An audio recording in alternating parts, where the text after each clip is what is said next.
Hi everyone, Tess from the Arty Crafty Place, and I'm here with a new printing tutorial for you. So today we're going to be looking at printing a hare and seed head tea towel like this one behind me. Now this requires a technique of printing very close together, and I've had a couple of people ask me recently on workshops and over email how to achieve this technique and how to achieve this pattern. So that's what I'm going to go through today with you, and I think it's because sometimes people don't have the confidence to print really close together, and we tend to print further apart, leaving lots of white space. And also it's finding the right combination of blocks that works to do this design, because you need a good combo of blocks and colours that really work together to create this overall pattern. So you can see behind me a couple of samples. We've got a bee and seed head, a hare and seed head, and then just a seed head. So this works in lots of different designs, but it all requires the same technique of printing very close together. So my first tip would be picking a set of blocks that really works together. Now online, we sell a selection of printing sets. Now a few of these are like the botanical printing set. I've got the hare and seed head, just the seed head, and then the beetle and leaves, and then also a couple of other ones online. But we've created these sets of blocks because they work really well together. All of the sets contain really, really good blocks. They've got no naff ones in. They're sets that work really well together. So I'm going to be using the hare and seed head set, but if you are looking for a combo of blocks, I'd go first for one of these sets. Or if you've already got some of these blocks, you can purchase them separately, or if you don't like any of the blocks in the sets, you can always swap them out for something similar. But you want to have a range of sizes. So in all the sets, we have a kind of big design. So you've got the bee, you've got the hares, which are a bit larger. And then also in this set, the seed head set, you've got a large seed head. And then you've got other blocks that work down in sizes. And that's really important to have a mixture of sizes. And then colours. So colours, you want to use 4 or 5 colours that really work together. So the tones really suit each other. And that will make your design really come to life and also help with your printing. So today I'm going to be using 4 colours, similar, well, the same to the one behind me. And that is dusky and violet, so a pink and purple, very similar in colour. An indigo and an Indian aqua, 2 blues, very similar, and then also a khaki green, which is also from the dusky range, which really complements this design. And I'm going to talk to you about how to use your colours when you're printing. And then also, if you're watching this on our newsletter, so I've just released this video, you can have a look on the newsletter and see the different colour combinations that I've suggested.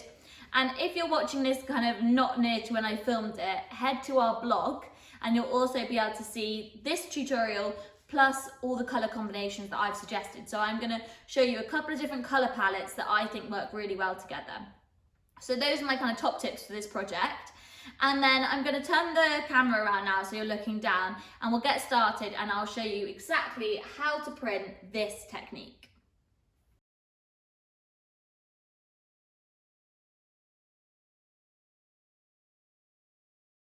So I'm ready to print now, and I've got my foam mat underneath me. So I've actually got 2 of the largest mats, and I've just taped them together. So I've got a nice covering underneath me of the foam mat. I've got my sample piece here, so make sure that you've had a practice of this design, of course, before you go into your actual tea towel. So those colours again is violet, dusky, Indian aqua, indigo and khaki green, and they're all from our dusky range. So those colours all really work together and complement each other. So the first rule with this design is you need to just have 1 colour per block. So on your practice, have a go, but I only print each design in 1 colour. So I'm going to do my hare in the violet. I'm going to do, well, my leaping hare in the violet. I'm going to do my sitting hare in the Indian aqua. I'm going to do my seed head in the dusky, the leaf in the khaki, and the flower in the blue. And that just helps bring this pattern all together. So when I'm printing this kind of very together technique, I always just stick to the same colours and I don't swap them. And then what you want to do is you want to start with your biggest block first, really. So my hares are kind of the same size, so I'm going to start with those first. And then what I'm going to do is I'm going to print this hare all over the tea towel several times in my 1 colour, so my violet, just to start to fill up the space. So that's what I'd suggest doing. So start printing your hair all over, and I'll speed it up like normal, but you'll be able to see what I'm doing. Now you will notice with this design, I'm gonna move them. That's what you want. All the blocks in the set are very free flowing. So keep moving them around. Don't just print it straight. Make sure you're making it leap all over your tea towel. I'm sticking within my line, so no half prints or anything, but keep moving it. You can even do them upside down. It doesn't matter. You just want them to be flowing.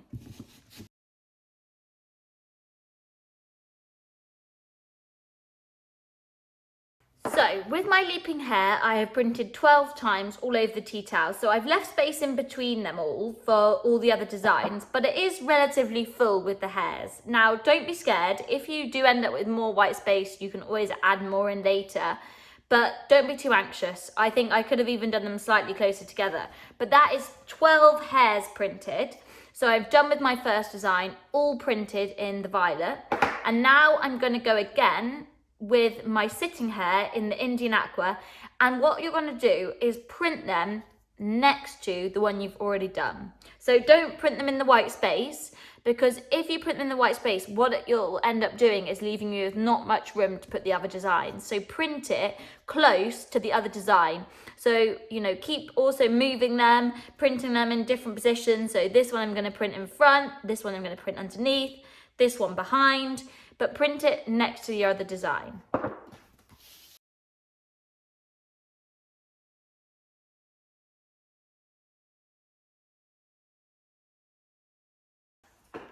So now I printed the sitting hair all over, and it's a little bit scary with the sitting hair because he's kind of got like a flat bottom where he is sitting. It's a bit nerve-wracking to twist him, but don't worry, it's gonna look really good. So don't be anxious if you think he looks a bit strange, kind of tilted.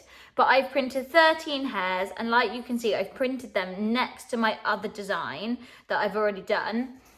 So that kind of cluster of designs is starting to come together.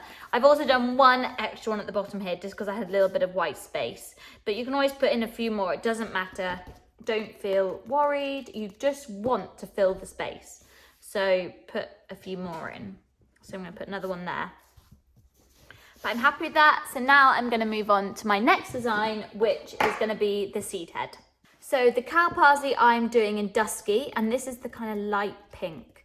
And again, you're going to print it next to the other design. So I'm gonna get them as close as I can to the other design. You can see you don't want to be leaving much white space. And again, creating a cluster of designs. So you've got little pockets of designs.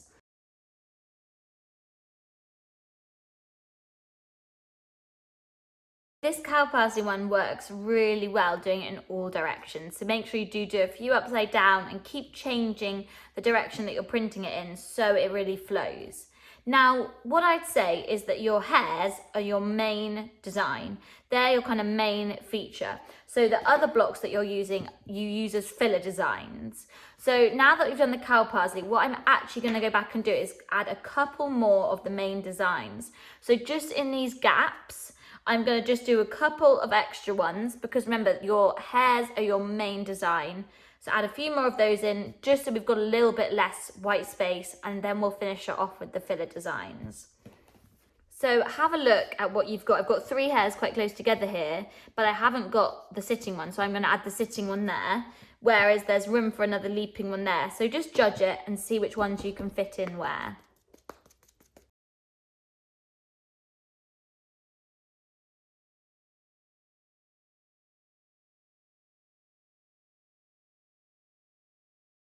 So I've gone back in and filled in some of my white space with my main design. So I've done a few more leaping hairs and a few more sitting hairs. So I've got about 19, 20 of each of the designs now. So I'm going to go back in with my filler block, which is my cow parsley. And again, I'm going to try and kind of create those clusters again and start filling in some of that white space with the seed head. But like I said, try and do it as close to the other designs as possible.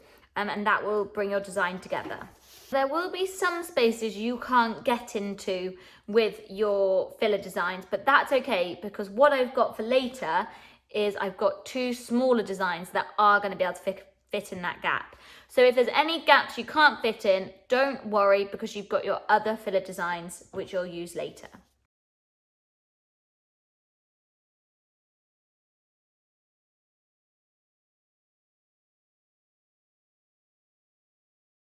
It's really coming together now, and there's not actually that much white space left. And that's a really good sign. You've got these little pockets of white space, but don't worry, because you've still got 2 more blocks that you're going to be able to fit in those gaps. So you can see by using your 2 main ones first and getting them all over the design, that works really well. And then using a filler block. And this one, the cowpazi, is really good, this country seed head, because it's so easy to twist and turn.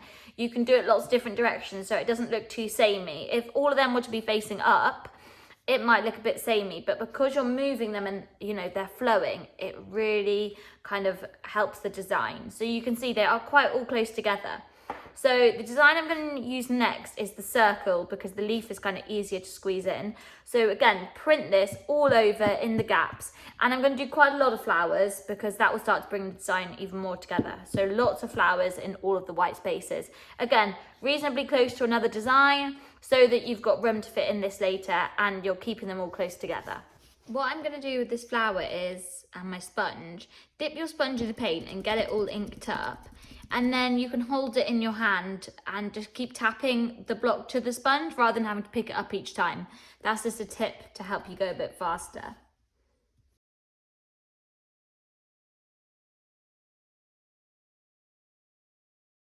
So I have printed all over my flower now. Now there's still quite a few white spaces, so I can always add a few more flowers if I want, but I think I'm gonna go in with the leaf now. And the leaf is really easy for filling in all these kind of bendy gaps because it's so easy to twist.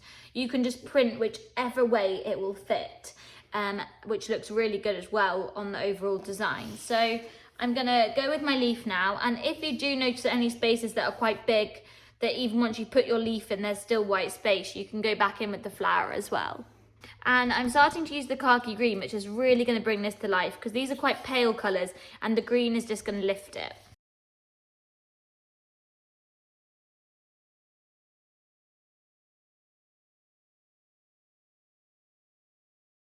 So I've added the green leaf, and once you've finished, do step back and just see if you can notice any white spaces that you've missed. So I can see a couple up here that I can squeeze a couple of leaves into, and that will just help you. It's always best to add less first and then you can go back and add more, because then you can properly see where you're missing any.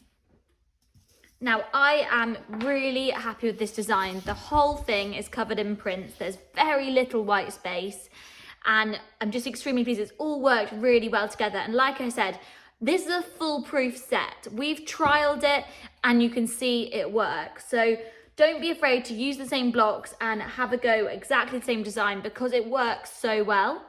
Now, at this end stage, what you could do is if you want to go even further, you can fill in a few more white gaps. And what's so good about the blocks is that they come in so many different sizes. You'll be able to find something to squeeze in and fill in the gaps. So I've got a selection of our little diddlies here. These are just kind of flower and seed head designs. So you could go in with a smaller leaf or a little dotty block. I've got this little dot embellishment which I kind of use as blossom. That would work really well. Or we've got the seed head starburst, and I'm going to go in with one of our little diddly flowers, and this is just going to add in a little bit of colour into those white spaces. So you can either leave it at this, or if you want to have a go at adding something else, you can at this point. So like I said, I'm just going to add a little diddly block in, a little diddly seed head starburst, and I'm just going to use a variety of the colours just to fill in the white spaces.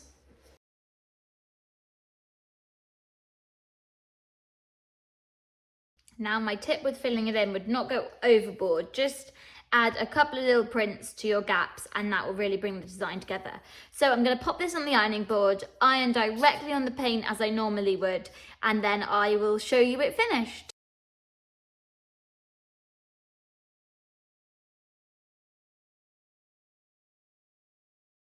And here is the finished tea towel. So you can see it's very similar to the one behind me. I've actually used a diddly, which I didn't use on this one, to fill in the gaps like I showed you at the end. But I'm over the moon with it. It looks gorgeous, and this is going to make a great present for a friend this Christmas. I'm stocking up on all my handmade gifts over the next couple of months. So you'll see lots of presents. If any of my friends and family are watching, they're going to see exactly what they're going to get for Christmas.